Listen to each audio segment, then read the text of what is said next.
দিয়ে একটা ছেলে আসছিল 89 দিক থেকে, সেটা ডিএম ফ্লাইওভার নামতে চেয়েছিল, তো ফ্লাইওভারের উপরে খুব স্পিডে ছিল বাইকটা।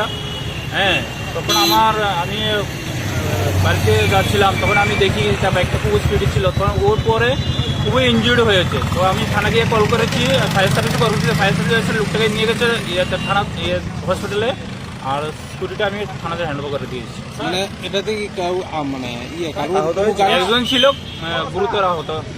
মানে অন্য কোনো গাড়ির সাথে ধাক্কা না না, দেয়নি? কোনো গাড়িতে নেই, সিঙ্গেল। মানে ব্যালেন্স রাখতে পারেনি? ব্যালেন্স খুব স্পিডে ছিল, প্রায় 100 স্পিডে।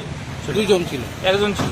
প্রায়শই দুর্ঘটনা হচ্ছে, এই বিষয়টা আপনারা কিভাবে দেখছেন? অ্যাকচুয়ালি ট্রাফিক দপ্তর এবং ডিস্ট্রিক্ট পুলিশ তো সবসময় দেখে, হ্যাঁ, ট্রাফিক কন্ট্রোল যাতে করানো যায়, কিন্তু কিছু কিছু ক্ষেত্রে ভায়োলেটররা এরকমভাবে ভায়োলেট করে যেটা মানে অসম্ভব হয়ে পড়ছে, মানে সেই স্পিড লিমিটটা কমানোর জন্য। তো কিছু কিছু সময় হয়ে যায়, তো 10টার পর থেকে তো নাগা 2টা বন্ধ থাকে, তারপরে এখন তো 10টা বাজেনি, 9:30 50টা টাইম হয়েছে, কিন্তু ওভার স্পিডের কারণেই অ্যাক্সিডেন্টটা হয়েছে। এই জায়গাটার নাম? ডিএম ফ্লাইওভার ঠিক ফায়ার সার্ভিস উপরেই। এই জায়গাটার নাম? ডিএম ফ্লাইওভার ঠিক ফায়ার সার্ভিস উপরেই।